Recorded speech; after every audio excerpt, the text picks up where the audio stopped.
So I'm going to elaborate a little bit on scouting in the Pacific Northwest, where that is where we do most of our hunting.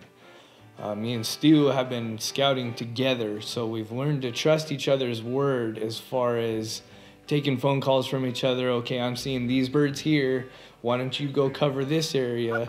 You know, and we can split apart from each other and trust in the word of what each other is saying to where we can find the best place to set up our decoys and go through all the trouble of trying to get out and hunt for that next day.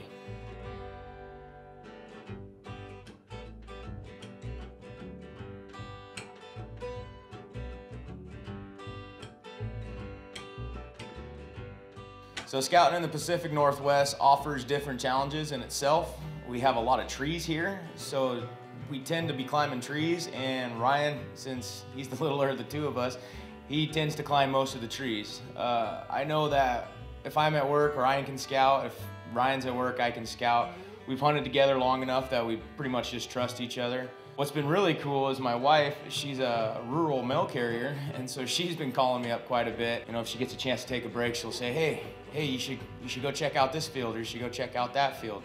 So all in all, it makes scouting a little bit easier, but the Pacific Northwest offers its own challenges because a lot of the fields are inside trees, or they have trees around them, so you really kind of got to know where you're going.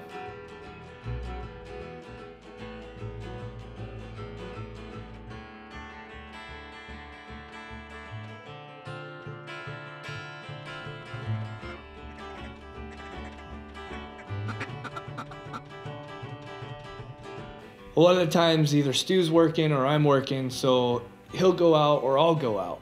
Now, when I pull up to a place, first off, I'll start with, I know exactly which fields I have permission in and which I don't.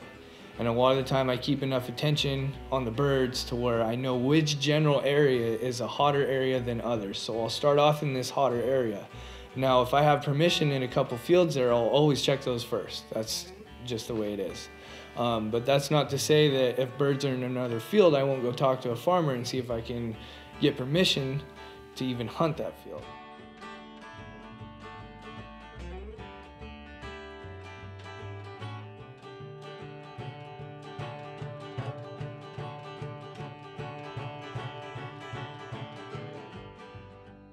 So depending on what we find when we scout is where we hunt. If we're in a certain field here, certain ducks here, that's where we hunt. If we have ducks in a certain area over and over again, we won't hunt that field more than 2 days in a row. And the reason for that is you don't want to push them birds out of the area. If you put a constant pressure on the birds for 2 weeks, those birds are getting shot at for 2 weeks. They're gonna fly high, they're gonna be call shy, they're gonna be decoy wary, and you're gonna not be successful. So it's very good to switch up your location. Try not to overhunt the spot that you're going. Even if it's your go-to spot, your super secret honey hole, don't overhunt it. You'll end up pushing the birds out and then nobody's having success.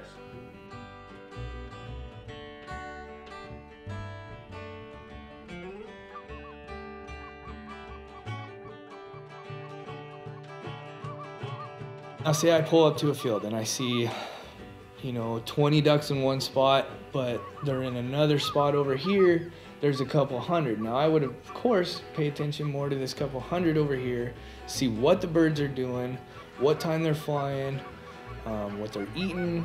There's so many different factors, and good scouting is absolute key to successful hunts. Waterfowl Evolution, brought to you by Fowl Factory. Real images, real motion, real results. Linex, spray-on bedliners and protective coatings. Leatherman, quality craftsmanship in every multi-tool.